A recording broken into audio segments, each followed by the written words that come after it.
Okay, this is a quick video response that I want to make for the Occult Science 101 Defends His Daddy Cain. And we have Daddy in the seat of Cain. Occult 101 defends one of the two sons, exposing who he and the others here on YouTube are really following.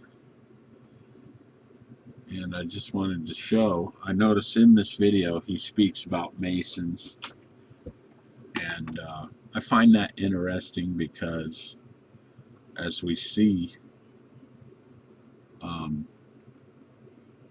here, if we were to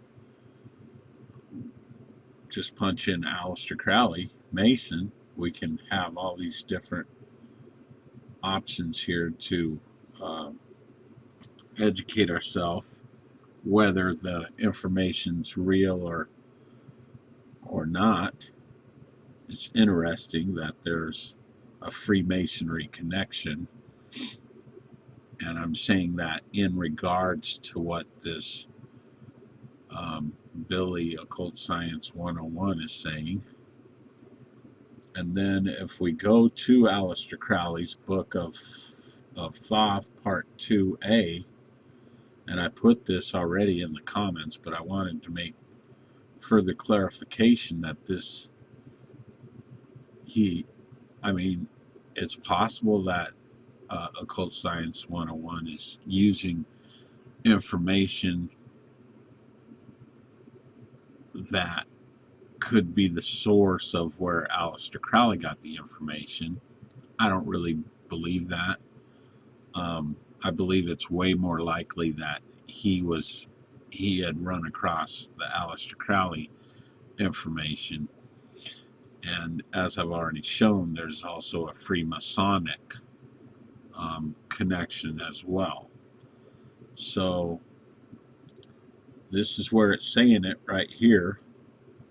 And I'd be lacking in true love for my brothers and sisters if I was not to point out that, well, let me just read this. There is an Assyrian legend of a woman with a fish, and also there is a legend of Eve and the serpent. For Cain was the child of Eve and the serpent, and not of Eve and Adam, and therefore when he had slain his brother, who was the first murderer, having sacrificed living things to his demon,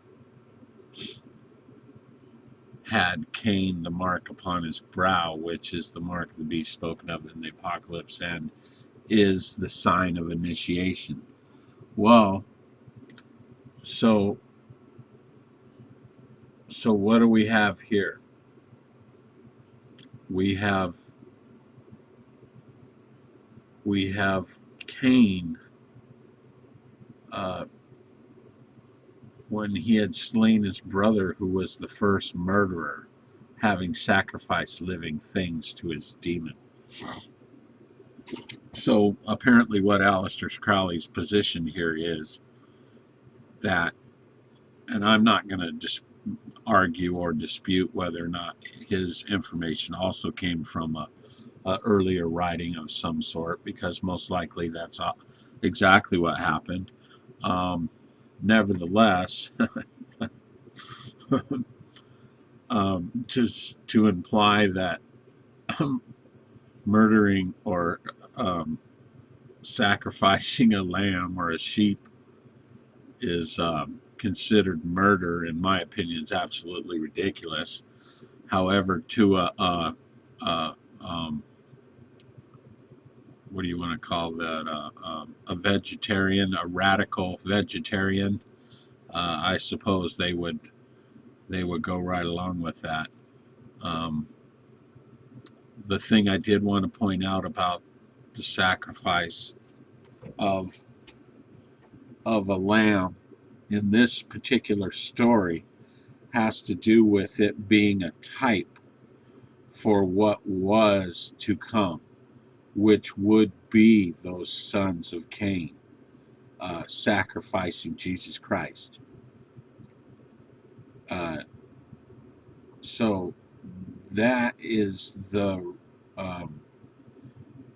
chronologically speaking, that's the order of events and the significance of the sacrifice, even all throughout the whole of the Old Testament, as it was required by Yahweh himself. So if you got an argument with that, I imagine you're going to have to take it up with him.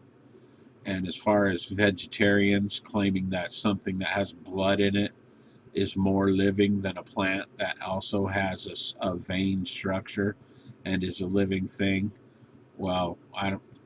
That's not what this video is all about. So anyway, I've covered the Freemasonry connection.